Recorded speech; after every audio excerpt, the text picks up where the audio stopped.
Hello and welcome back to Pack Mentality. And today I'm going to be talking about the program design hierarchy. Now, one of my goals for 2025 is to educate my team more on how I do program design, both in a one-on-one setting, a group class setting, and also for age groups. So, young, old, whatever, or for specific goals. And so, what I'm going to do is I'm going to release one podcast a week for the next year. And we're going to start from the absolute basics of program design. And then as we progress throughout the year, it's going to get more and more advanced on the topics, and you'll get one of those per week. So hope you guys enjoy the ride. And I'm really excited to talk about this because this is what I would say is one of the things that I am the most educated on in terms of what my investment has been, and also something that I take great pride in, and something that I'm continually trying to improve.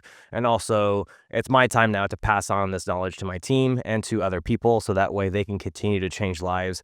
And it makes no it's not gonna help anyone if I if I hide this knowledge from anyone. So everything that you're about to listen to for the next year is all things that I've learned from either much higher level coaches than me, all these courses that I've taken on program design, all the education pieces that I've learned. I've invested well over I don't even know how much money. I don't even want to count, but a lot of money into my education when it comes to program design, both in seminars, courses, online courses, so that way I could better serve my community and my team and make sure I get everyone as fit as possible in the shortest amount of time possible. So we're going to be talking about the program design hierarchy. And what this is, it's the foundation of any kind of program design. Now, I didn't want to start off with my first episode to be something that would just yawn you. So I'm going to start off with something that is basic, but is still somewhat interesting.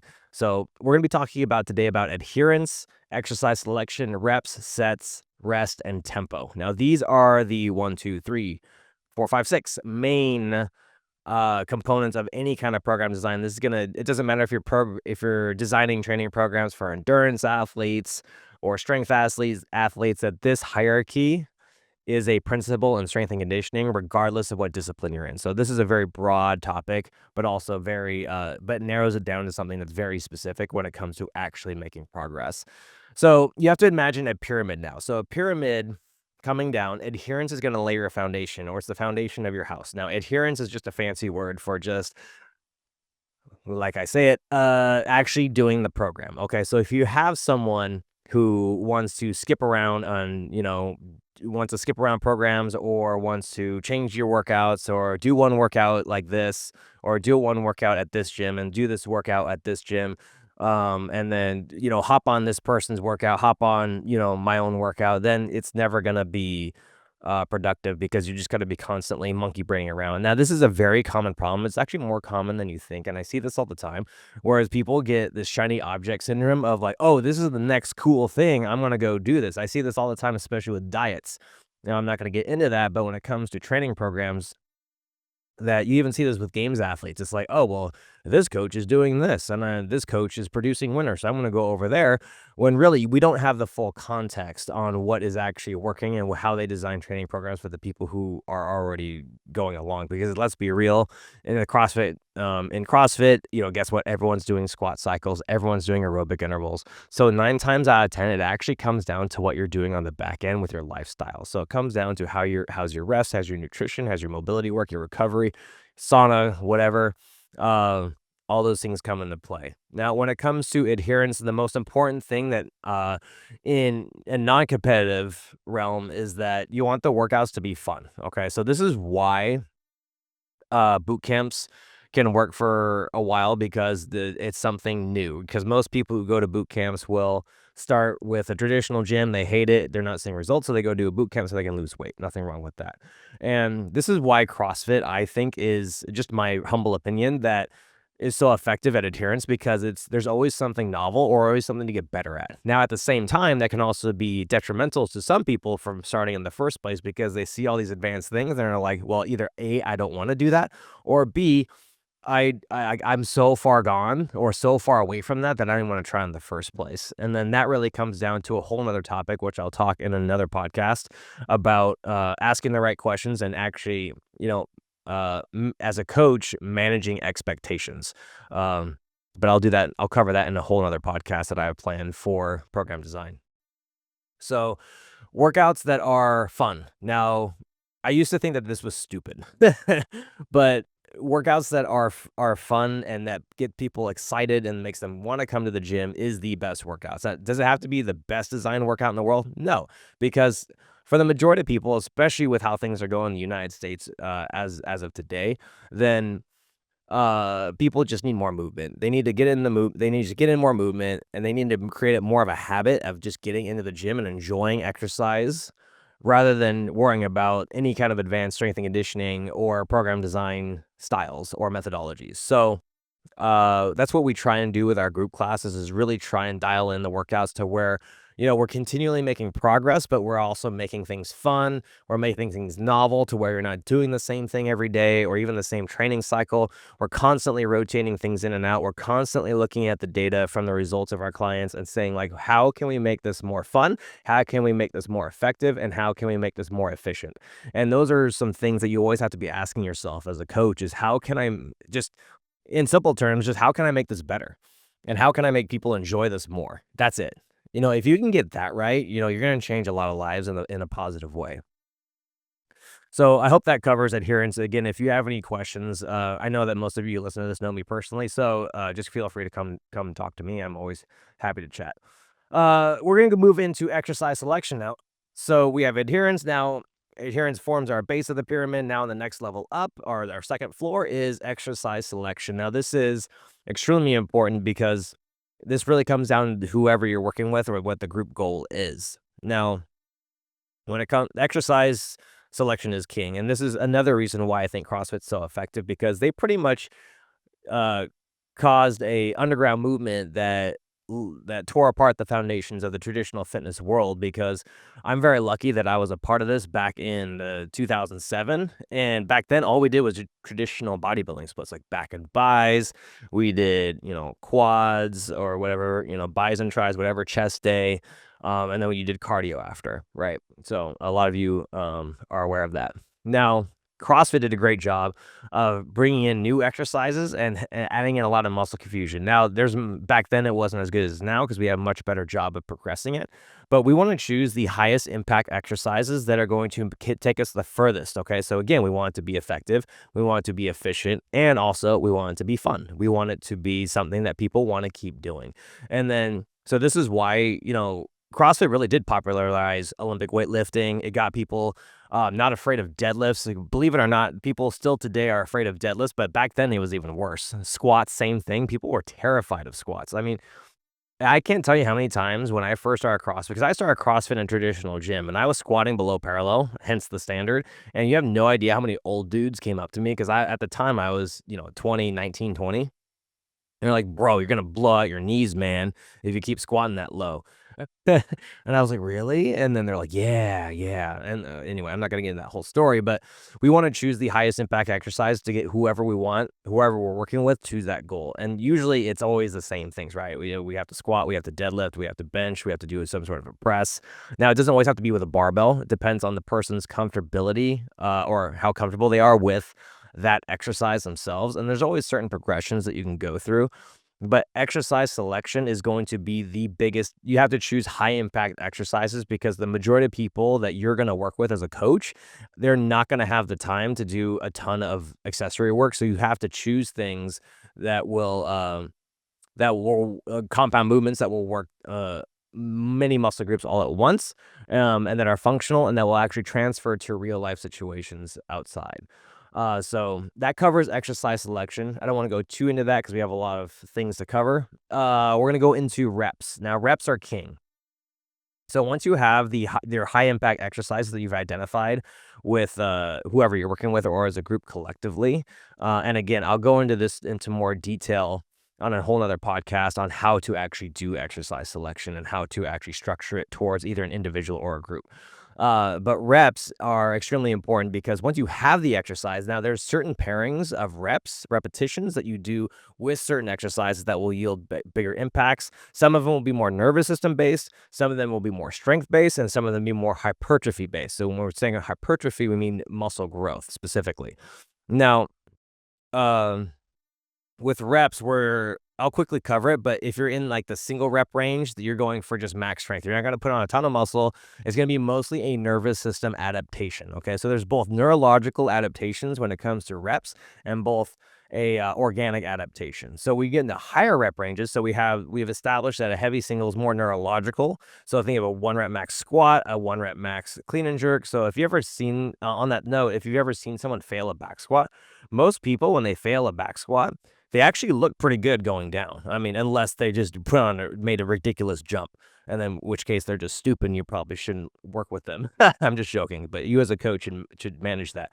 But you see someone go down for a squat, when they fail a squat, they actually look pretty good going down. Usually they start to come up, and then something happens that looks like they just shut down. Well, their nervous system shuts down because their nervous system isn't used to lifting that much weight for a single rep, so it'll shut down to literally protect itself. So they're protecting the body from injury. So the only way to break through that plateau is to do like, that's why we do percentages, 90%. Sometimes we'll go up to 97% for singles. We'll do EMOMs to break through, to really break that nervous system into like, oh, I can lift this.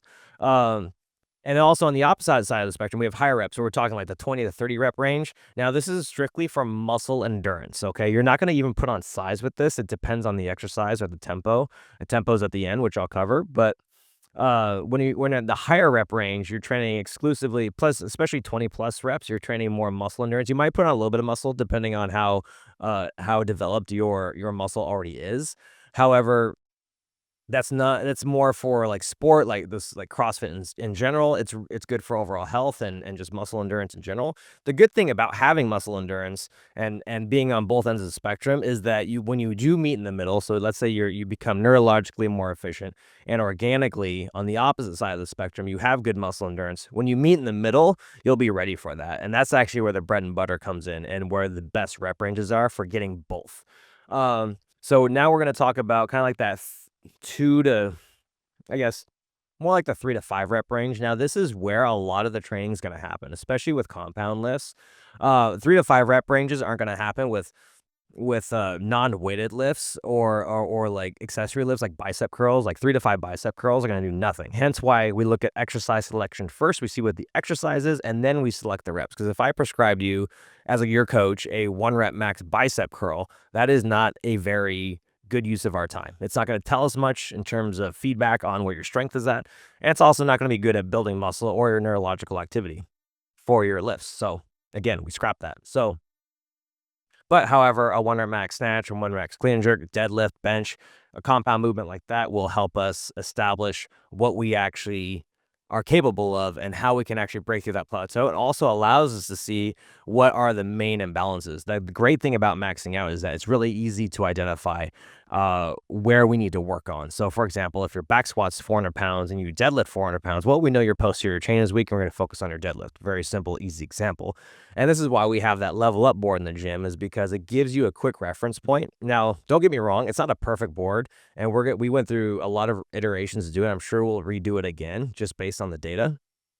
But it gives you something, a template to work with, to be like, am I balanced? Where do I need to work on? It gives you a very quick reference point, and that's the whole point of us building that out. And then we use as a reference point for designing our next training protocol. So for example, I just gave you a good example for a 101 style. Now, if we did that in a group style, when we look at your data, when we do tests and retests, and you've seen that, and if you attended our classes, you know exactly what I'm talking about. When we do our test weeks, we look at that and we're like, okay, where are we most efficient? And then, or what is the main constraint? What have we not improved the most on, if at all? Or what is something that we thought we were doing well at, but we actually didn't quite break through that plateau? And that helps us build out the next training cycle. So that way the group as a collective will be working together on the same thing. And then so we established like that 3 to 5 rep range is going to be your bread and butter for training, because especially with compound lifts, because that's going to put on muscle. Not so much in the 3 rep range, but when you get in the 5 rep range, you kind of get a good combination of both. That's why I like sets of 5. That's why the 5x5 is a classic. 5 sets of 5 at 80% is just a classic thing that you'll see a lot in any training protocol, because you kind of get the best of both worlds. You put on muscle, and it'll help you neurologically to get stronger for a 1 rep max as well.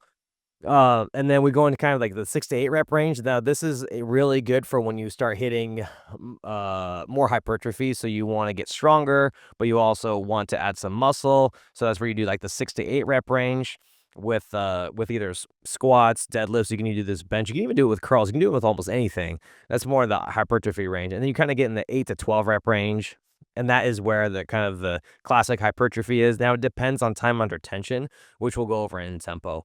Uh, so those are your rep ranges. Again, it's all very basic, but I just kind of want to give you an outline on this first initial podcast for program design. Again, if you have any questions, just talk to me directly. Real quick, I want to take a quick break and thank you all for listening, because our 2024, we grew the podcast by over 60%.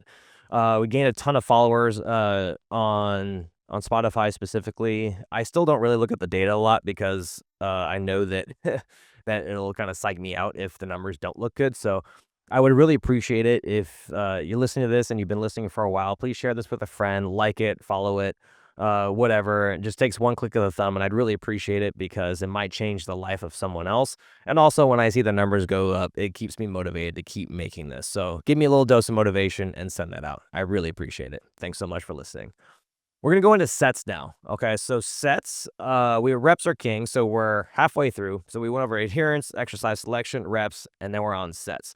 Sets is really important, because not everyone can tolerate the same amount of volume. And the sets is what's going to control volume for the entire training session, the entire week of the training, of total volume accumulated throughout the week, and also the volume accumulated throughout the entire training cycle. Now, we run our training cycles anywhere between 4 to 16 weeks. Our main training cycles we like to run are typically around 8 weeks. We typically see the best results around 8, depending on what we're working on. When it comes to sets, now this one's tricky, because everyone responds very differently. So we see that beginners actually need a lot more reps and a lot more sets. And we see that intermediates kind of need, like, an intermediate amount. So when I'm talking about high reps, we're talking super beginners. Their nervous system can't really handle heavy lifts yet. So we have to compensate that by adding in higher reps. Okay, I guess I'm kind of going backtracking to reps too, but that's okay.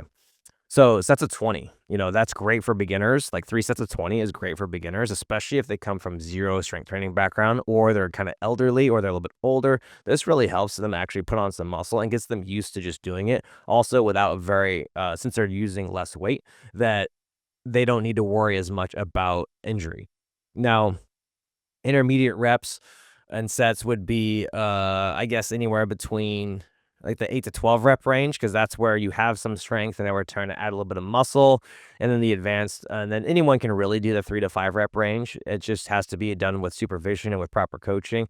And then 90% of people don't even need to max out, but I still like to do it, or at least do what I call a heavy single. So that's close to a 1 rep max, but just something heavy for the day to just see where you're at. And that's really helpful for me, because then it's really a 1 rep max is the easiest way, like I said earlier, on how to identify constraints and what any imbalances there are. Now, sets, when you're doing higher reps, you want lower amount of sets. Okay, so if you're doing set of 30, you probably shouldn't do 7 sets of that, depending on what you're training for. Now, if you're a CrossFit Games athlete, or you're another athlete, then you're working on a weakness, then that might be different. But we're talking in the context of just overall fitness. And as you kind of progress down, as the reps get lower, the sets can actually increase depending on that. And the reps are going to vary between training sessions and training cycles. So, for example, lower amount of sets will trigger more of a neurological. So low reps, low sets will trigger more of a neurological adaptation, and also is really good for deloading as well. And then in that, the rep range I like, or set range I really like, is anywhere between 5 to 7. I think that's where we get the biggest amount of gains without overdoing it. The problem is when you accumulate too many sets and too many volume, it's really hard to recover, and recovery is actually where you get fitter, and that's where you get stronger. You don't get fitter or stronger by tearing down your muscles in the gym, contrary to popular belief. You get stronger in the recovery. And don't even get me about that. Again, I'm going to do a whole nother podcast on recovery. But uh the sets, when you're in those ranges, the 5 to 7 rep range, what we see is that Three to four is just not enough typically, depending on how strong you are. The stronger you are, the less sets you actually need because you're already strong. But for the most part, for your average gym goer, we see that 5 to 7 typically works out the best because most people just don't go heavy enough on the earlier sets. And most people, regardless of what we tell them, are going to build anyways. So by adding in 1 to 2 extra sets, we're guaranteed to at least get 5 really good working sets. And that's usually what I go for. As a general rule of thumbs, I want to have 5 really tough working sets depending on how I feel. Now, if I don't feel that great, 3 is good, maybe even 2, depending if, how I'm feeling with my recovery, how sore I am, and how I am neurologically. But I feel fresh, I'll go all the way up to 7, maybe even 10 sets, but I'm not going to get into that. So those are your set ranges. Now, we're going to move into rest. Rest is extremely important because this is especially in a CrossFit context because we're working on so many different energy systems and so many different muscle groups are firing together along with compound movements that rest is really tough. Kind of like sets. Sets can be tough to mitigate too or to kind of navigate, but with rest, the shorter the rest, the more your training capacity. The longer the rest, you're more training power or strength. Okay, so remember that. So the shorter the rest, your training capacity. The longer the rest, you're training either neurologically to get stronger or your nervous system to get stronger or just overall strength. So I like to keep rest times typically for main strength lifts 2 minutes. Now that's always been the gold standard. 3 minutes you can go up to, especially when you get stronger. Now I think that uh CrossFitters do a really terrible job of resting, especially when they're trying to get stronger. Now this is something I see a lot, especially with new people who are new to strength training, is that since that they can't lift that much, that they don't rest enough, and then they go right back into their next set because, they have to, and rightfully so, because their nervous system can't lift as much weight, so they have again, like I said earlier with the reps and sets, is that you have to compensate that with higher reps and higher sets. So the thing is that if you don't train your body to rest, then when you do get stronger, you're going to automatically think that that's the training method that's going to get you to the next level. When really, by taking longer rest breaks, especially when you're trying to get stronger, is extremely essential because what you're doing is you're letting your nervous system fully recover. So your nervous system, depending on the lift and depending on what you're doing and the intensity of it and the percentage of your 1 rep max, is that you can recover within about 50%, 40 to 50% within about the first 30 to 45 seconds. At least that's what we've seen with science and by doing E-bombs and training with the CP system. Now, the problem is rookies like to rest like a minute, so they're not even fully recharged yet with their levels and their nervous system, and then they go right back into another set. So you can imagine like a battery here. So you treat your nervous system like a battery, and this is 100%, this is and this is 0%, and then you recharge about up to, let's say, 60%, and then boom, we just knock it back down again. So we want to make sure that with our rest sets that we actually get all the way up to 100% or as close to it as possible. And then when we do our set, the recovery drops and then we just go up and down. Okay. Almost like a heart rate. Now, when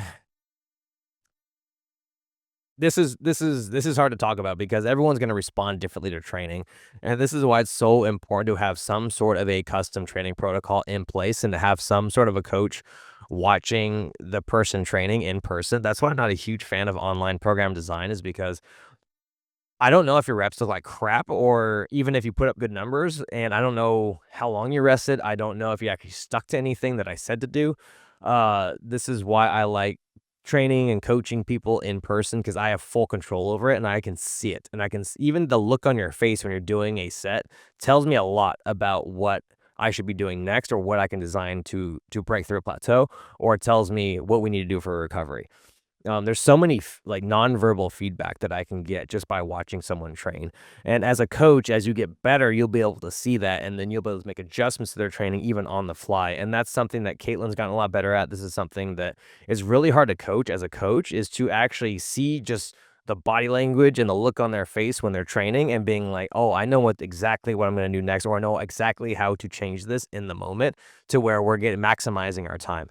And that's the biggest thing when it comes down to this entire program design or program design in general, is to make things so efficient that they get results so quickly that they stick with fitness for the rest of their life. That's the end game. Okay. You want to get them to the point where they don't even have to think about it, that this is something that they're just gonna do because they get such good results that even if they don't like fitness at first, that they're just gonna stick with it because of the results that they're seeing. And, obviously, when you get that feedback loop of I'm getting better and in a shorter amount of time than I thought, then boom, it's a win-win situation for everybody.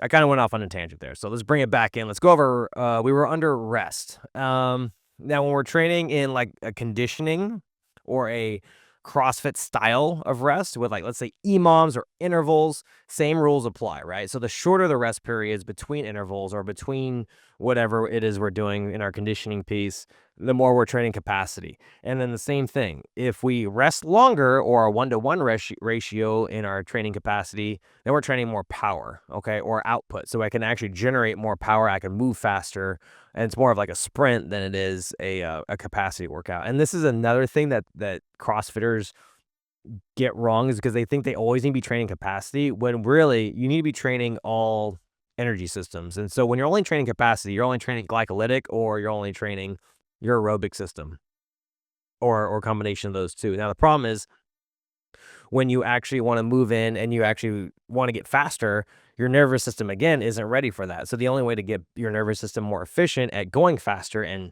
going harder, let's say on the echo bike or a run or sprinting the burpees on the last like 5 reps, is to actually train that way. And the only way you can train that way is to have more rest between sets. So I like a 1-to-1 rest ratio when it comes to training power, minimum, sometimes even a 2-to-1. So I'll tell you about one of the hardest workouts I did when I was actually training for regionals. It was 3 sets.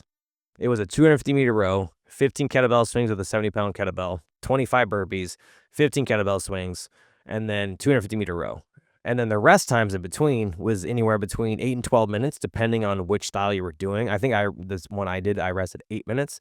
And it took me about 3 minutes and 30 seconds to do roughly each set. I think my last set maybe might have been over. But when you think about it, that's close to a 2-to-1, over a 2-to-1 rest to work ratio.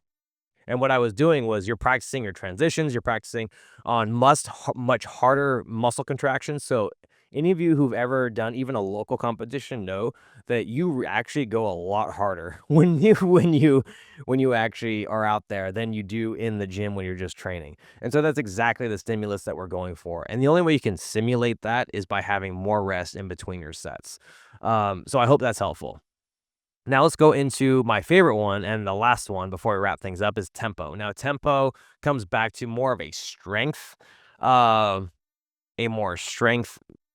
guess, biased section of this podcast, where you look at our exercise selection, there's certain tempos that apply to each exercise as well. So for example, you also have to know what either the client is training for or what the group collectively is training for. Now, if you're going for just pure strength, tempo you kind of throw out the door, because we're just going for raw strength. Doesn't really matter. But most people need to build muscle. And I guess, the majority amount of people are here to build muscle as well. They want both. They want to lose fat, gain muscle, and live a longer, healthier life. Now, in order to do that, tempo is the best way to build muscle, because it's safer, because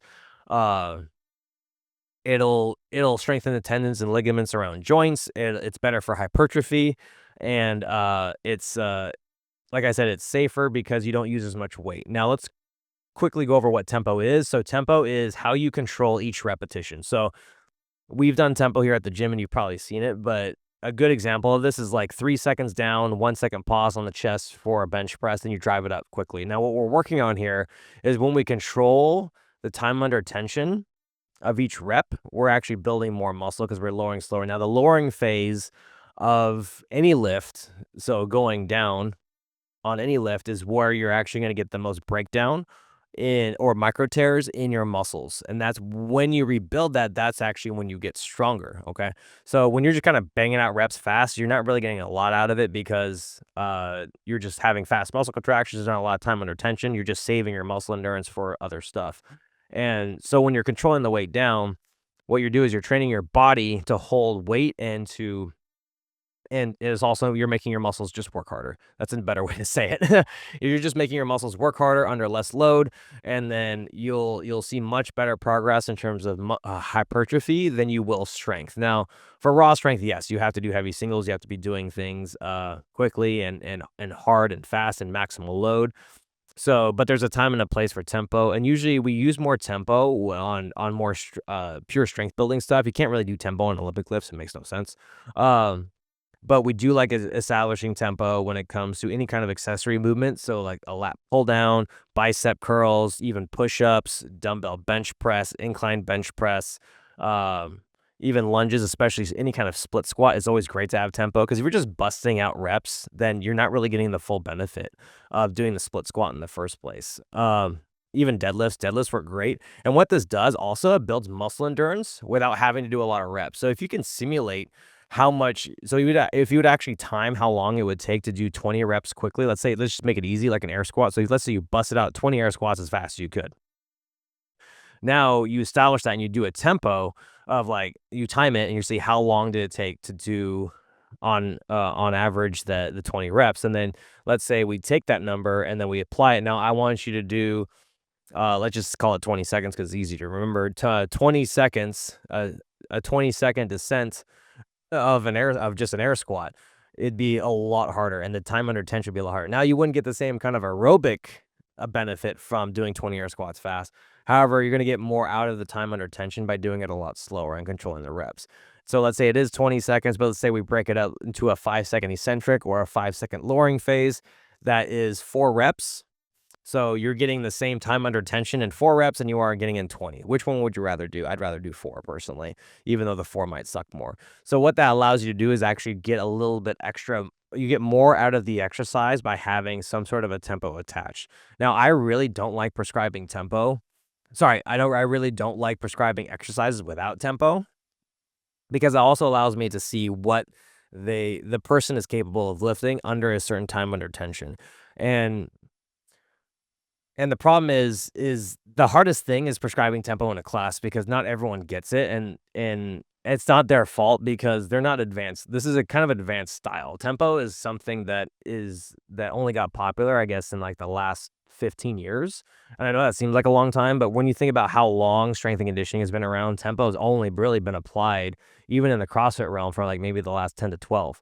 And my coach had me do this, and I remember the first time doing it, I thought it was so stupid. But then when I started seeing, muscle building, I was getting stronger, and I didn't have to do as much weight, so it really cut down on warm up time, which is great. I forgot that's a huge benefit of tempos. You don't have to warm up as much because think of it, if you have to warm up for a 3-rep max deadlift, and you're getting all this weight out. That's a lot. That's a lot to do. But let's say you're doing a 3-rep max tempo deadlift with a 4-second, or sorry, with like a 3-second descent and a 3-second ascent, you don't need nearly as much weight. And by the way, that really sucks. I did that. Oh my God, that was terrible. It was it was a 3-second ascent off the ground. So 1, 2, 3 at the top, and then 1, 2, 3, tap the ground, and then up again. I actually had to do that for 8 reps for 3 sets of 8. That was only 3 sets of 8, but 3 seconds down, 3 seconds up. Horrible. Never want to do that again. But when I did start busting out reps for speed, it felt a lot easier because my body was used to it. And then that's a huge advantage to CrossFitters because usually what we see is they usually need to work on 3 things. It needs to be either their aerobic base sucks, their muscle endurance sucks, or their overall raw strength sucks. So when you do tempo, you kind of get both. Okay, so you can get stronger and you can build muscle endurance at the same time. So again, we're being efficient here. And then the aerobic stuff we can get into later on another podcast. But that's the program design hierarchy. I hope that was helpful. Hope you found that interesting, and we'll catch you on the next one.